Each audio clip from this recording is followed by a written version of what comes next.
itu harus laki-laki. Nah, kemudian yang Allah pilih dari kalangan manusia itu sendiri, bukan malaikat, bukan jin. Kemudian diberikan keistimewaan dengan wahyu dan diperintahkan untuk menyampaikan. Nah, ini kita sudah bicarakan 3 hal. Yang pertama bahwa Rasul itu dari kalangan manusia, kemudian gendernya laki-laki, kemudian kerasulan itu adalah murni pilihan Allah Subhanahu wa taala. Nah, kita kan bicarakan yang keempat, yaitu Rasul itu yuha ilaihi, ya, menerima wahyu. Nah, inilah yang membedakan, inilah hal yang paling istimewa. Hal yang paling istimewa yang membedakan seorang rasul, ya, meskipun manusia, tapi inilah yang membedakan, yang membuatnya sangat istimewa dibandingkan manusia secara umum. Kenapa? Karena seorang rasul itu menerima wahyu dari Allah Subhanahu wa taala. Nah, jadi apa-apa yang disampaikan oleh seorang rasul, nah, itu tidak berdasarkan keinginan dirinya sendiri, tidak berdasarkan pendapat pribadinya, ya, tapi itu semua, ya, ilmunya itu diterima melalui wahyu dari Allah Subhanahu wa taala. Makanya kita sering di dalam kajian-kajian tafsir itu seringkali Nabi Shallallahu Alaihi Wasallam, ya, kadang memutuskan sesuatu ternyata keliru, lalu datanglah teguran dari Allah Subhanahu wa taala melalui wahyu. Ini sering terjadi, ya, sering terjadi. Meskipun di dalam hal-hal yang itu kalau bukan nabi, bukan rasul itu mungkin menolak, ya, atau kemungkinan besar menolak. Kenapa? Karena itu bisa menurunkan muruahnya, ya, kalau bahasa kasarnya itu mempermalukan lah, seperti itu. Ya, jadi ada peristiwa-peristiwa ketika Nabi Shallallahu Alaihi Wasallam itu karena malu, karena malu kepada manusia, istilahnya kalau bahasa kita itu nanti apa kata orang lah, kan begitu. Tapi kemudian itu ditegur oleh Allah Subhanahu wa taala melalui wahyu. Nah, ini sering terjadi itu. Nah, karena itu ketika Allah Subhanahu wa taala menyampaikan kepada utusannya agar bagaimana mereka itu menggambarkan dirinya, memperkenalkan dirinya kepada umatnya, Allah mengajarkan, ya, ini dalam suratul Kahfi ayat 110. Allah Subhanahu wa taala berfirman, "Qul," ya, ketika ditanyakan, kamu ini sebenarnya siapa sih? Nah, "Qul," maka jawablah wahai Muhammad, "Innama ana basyarum mislukum." Ya, saya ini tidak lain dan tidak bukan, ya, tidak lebih. Saya ini manusia sama seperti kalian, namun saya ini diberikan wahyu, ya, diberikan wahyu, ya, yuha ilayya, diberikan wahyu, annama ilahukum ilahu wahid, bahwa sesungguhnya Tuhan kalian itu adalah Tuhan yang Maha Esa. Nah, sekarang apa pengertian daripada wahyu itu sendiri? Nah, menurut secara bahasa, ini secara bahasa, dan ini wahyu secara bahasa ini juga terjadi. Nah, kalau ini terjadi kepada manusia selain nabi, ya, bahkan kepada binatang, ya. Apa itu al-i'lamu fi sir'atin wa khafa'in. Jadi pemberitahuan yang cepat dan tersembunyi. Nah, jadi pemberitahuan tentang sesuatu dengan cepat, dengan cara yang rahasia. Nah, kita tidak tahu bagaimana caranya. Nah, itu secara bahasa. Jadi kalau biasa kita sebut sebagai ilham, ya, kalau terjadi pada manusia biasa itu kadang kita tiba-tiba mendapatkan sesuatu, ya. Jadi ada yang muncul di dalam hati kita, bahwa saya harus begini atau lakukanlah ini. Nah, kalau di binatang itu namanya insting. Nah, ini namanya, itu juga termasuk wahyu secara bahasa. Nah, secara bahasa, atau biasa kita sebut sebagai ilham, bisa juga disebut sebagai inspirasi. Nah, adapun secara syariat, dan ini yang kita maksud di sini kaitannya dengan para nabi itu, para rasul itu, secara syariat wahyu itu i'lamu minallahi linabiyyi.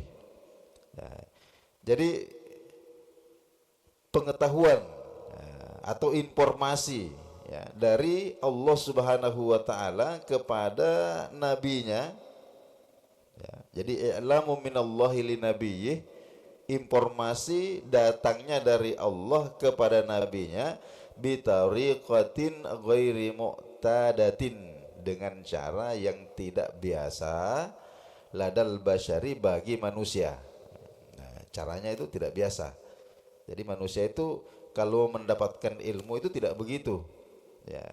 Jadi tufidur rasula al ilmal yaqini yal qati bima a'lamahu Allahu bihi, yang memberikan pengetahuan pasti.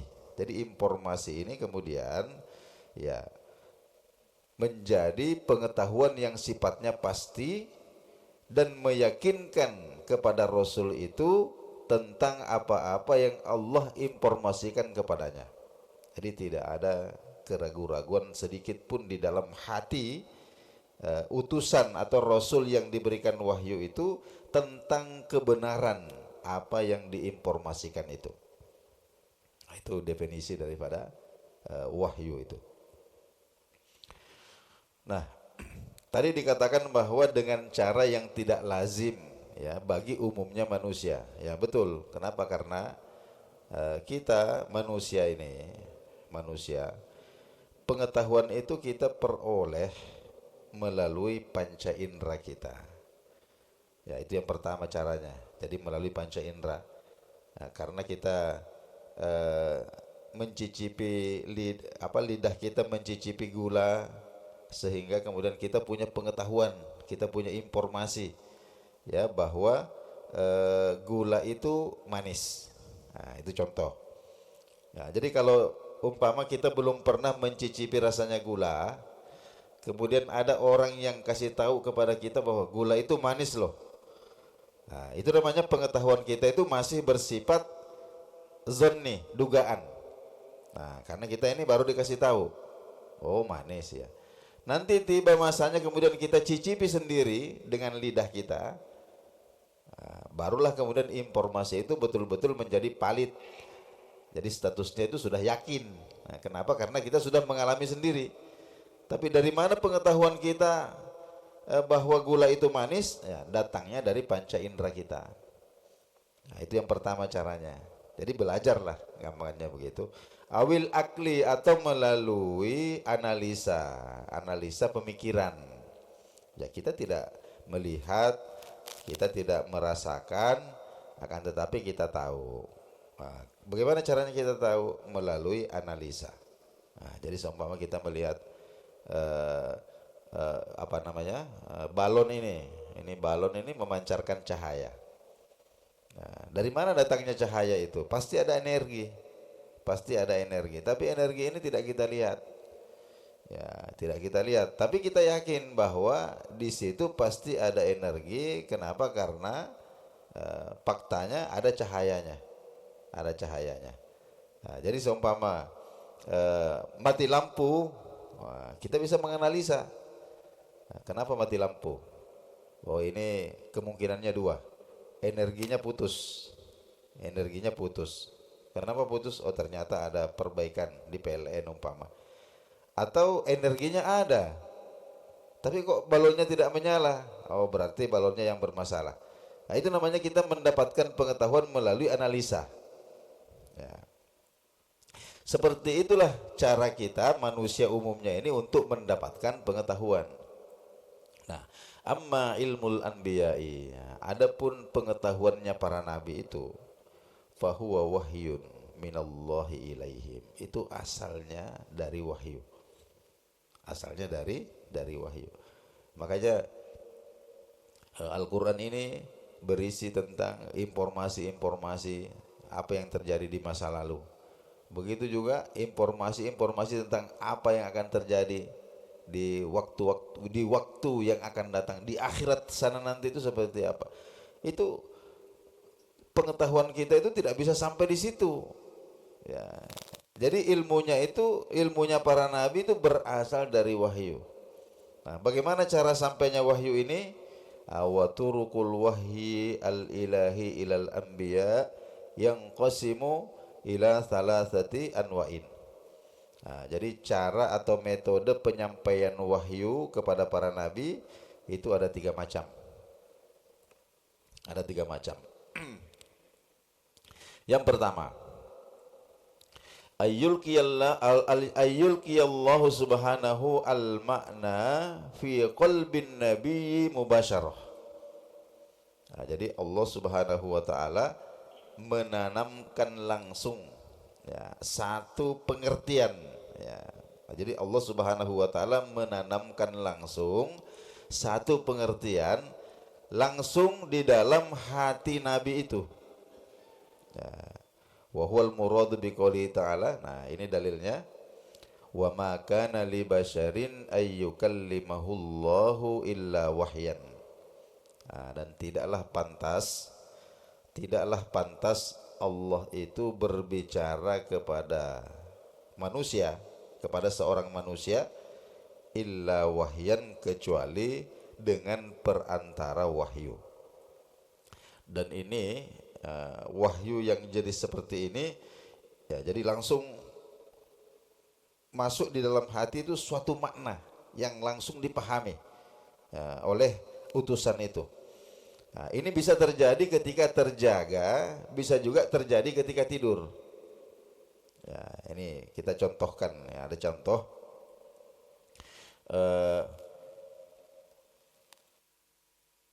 dalam hadis yang diriwayatkan oleh Imam Al-Hakim ya, Rasulullah Shallallahu Alaihi Wasallam bersabda ya, inna ruhal qudusi ya, inna ruhal qudusi ya, sesungguhnya ruhul kudus itu maksudnya Jibril alaihissalam itu nafatha fi ru'i ya, menghembuskan di dalam jiwaku.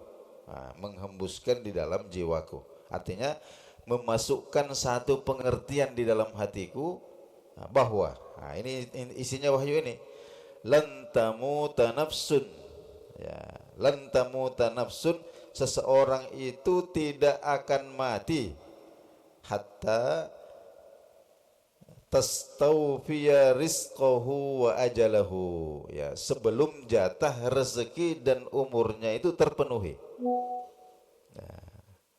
Fattaqullaha, maka takutlah kalian kepada Allah, wa ajmilu fit talabi, dan carilah rezeki dengan cara yang baik. Nah, ini redaksinya ini. Jadi informasi ini bahwa annahu lan tamuta nafsun hatta tastawfiya rizqahu wa ajalaha wa rizqaha wa ajalaha dan seterusnya. Ini wahyu ya, yang diturunkan itu melalui satu makna ya, yang langsung masuk ke dalam hati Nabi Shallallahu Alaihi Wasallam. Jadi nanti makna ini Nabilah yang membunyikannya melalui bahasa. Nah, jadi Nabi yang membahasakan, tapi maknanya itu datangnya dari Allah Subhanahu Wa Taala. Itu satu caranya itu. Itu nanti namanya an-nafsu firrau ya. Jadi hembusan ke dalam jiwa berupa satu pengertian yang kemudian dibunyikan atau dibahasakan oleh Nabi Shallallahu Alaihi Wasallam. Jadi gampangnya teksnya itu datangnya dari Nabi, tapi maknanya itu datangnya dari Allah Subhanahu Wa Taala. Kalau yang terjadi pada Nabi Shallallahu Alaihi Wasallam namanya hadis kudusi. Kadang kita sebut begitu. Nah, selanjutnya cara yang kedua, yang masih yang makna langsung itu terjadi ketika tidur. Ya, ini berupa mimpi. Berupa mimpi. Contohnya seperti yang terjadi pada Nabi Ibrahim alaihissalam. Ya, jadi mimpi beliau yang berisi perintah Allah Subhanahu wa taala untuk menyembelih putranya. Nah, ini juga termasuk wahyu kategori yang pertama itu. Jadi hembusan di dalam jiwa, kadang ketika terjaga seperti yang terjadi pada Nabi Shallallahu alaihi wasallam, kadang ketika tidur seperti yang terjadi pada Nabi Ibrahim alaihissalam. Nah, ini dalilnya dalam surah As-Saffat ayat 102. Allah Subhanahu wa taala berfirman, "Falamma balagha ma'ahu sa'yah." Maka ketika anak itu Ismail alaihissalam sudah sampai pada umur ya yang sudah bisa bekerja, maksudnya sudah remaja lah. Qala, maka Ibrahim berkata kepada putranya itu, "Ya bunai, wahai putraku sayang, inni ara fil manam, sesungguhnya aku bermimpi." Aku bermimpi. Aku diberikan mimpi. Anni azbahukah. Aku ini diperintahkan untuk menyembelihmu. Fanzur. Ya. Fanzur maka madza tara. Apa pendapatmu? Qala, kemudian Ismail berkata, "Ya abati, wahai ayahku, if'al ma tu'mar." Jangan ragu-ragu.